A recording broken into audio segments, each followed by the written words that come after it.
એક ગામમાં એક મહાત્મા રહેતા હતા. આજુબાજુના ગામડાના લોકો તેમના પ્રશ્નો અને જવાબોના ઉકેલ માટે મહાત્મા પાસે જતા અને સૂર્ય તેમના શબ્દોના રેશમ કાઢીને તેમની સૂચનાઓ કહેતા. એક દિવસ એક વ્યક્તિએ મહાત્મા ગુરુવરને પૂછ્યું, સંસારમાં સુખી જીવન જીવવાનું રહસ્ય શું છે? મહાત્માએ તેને કહ્યું કે તું મારી સાથે જંગલમાં આવ અને હું તને સુખનો માર્ગ બતાવીશ.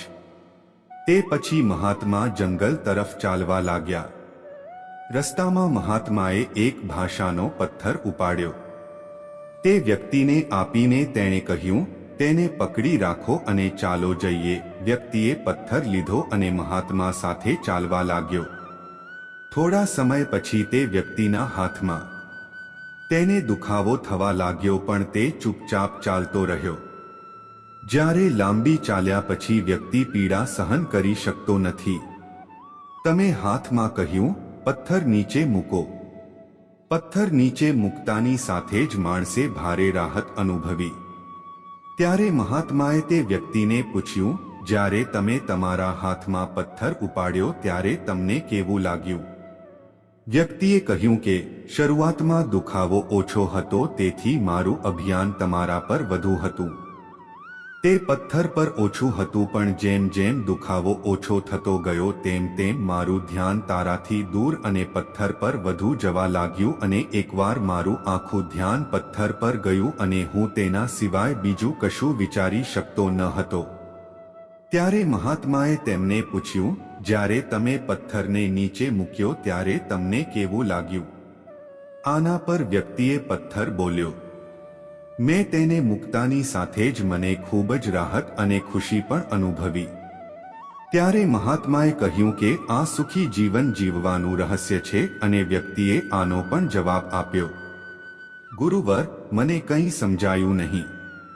ત્યારે મહાત્માએ તેને સમજાવીને કહ્યું કે જેમ આપણે આ પત્રને આપણા હાથમાં લાંબો સમય પકડી રાખીએ તો થોડું દુઃખ થાય છે, અને જો આપણે તેને વધુ સમય સુધી પકડી રાખીએ તો થોડું વધારે દુઃખ થાય છે, અને જો આપણે લાંબા સમય સુધી તેને પકડી રાખો, પીડા પણ ખૂબ જ તીવ્ર હશે.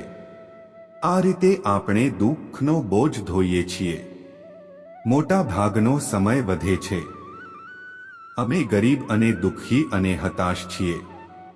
અહીં બંધન એ છે કે દુઃખનો ભાર આપણે થોડા સમય માટે ઊંચકીને જીવનભર વહન કરીએ છીએ. તેથી જો તમે ખુશ છો તો તમારા નાખુશ પથ્થરને જલ્દી નીચે મૂકતા શીખો, અને જો શક્ય હોય તો તેને ઉપાડશો નહીં. મિત્રો, એક વાર્તામાંથી આપણે શીખીએ છીએ કે જો આપણે આપણો નાખુશ પથ્થર ઉપાડ્યો હોય તો તેને ઉપાડવો જોઈએ. શરૂઆતમાં આપણું નહીં. ધ્યાન આપણી લાગણીઓ પર ઓછું અને આપણા દુઃખ પર વધુ રહેશે.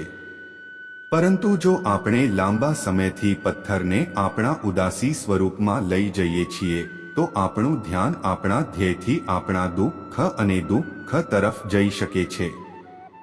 પછી આપણે આપણા દુઃખ સિવાય બીજું કશું વિચારીશું નહીં, અને આપણા દુઃખમાં ડૂબીને પરેશાન રહીશું અને ક્યારેય સુખી નહીં થઈશું. તો જો તમારે કોમેન્ટ સેક્શનમાં વાર્તા અવશ્ય જણાવો, અને જો તમને ગમતી હોય તો આ ચેનલને અવશ્ય સબસ્ક્રાઇબ કરો અને નોટિફિકેશન દબાવો.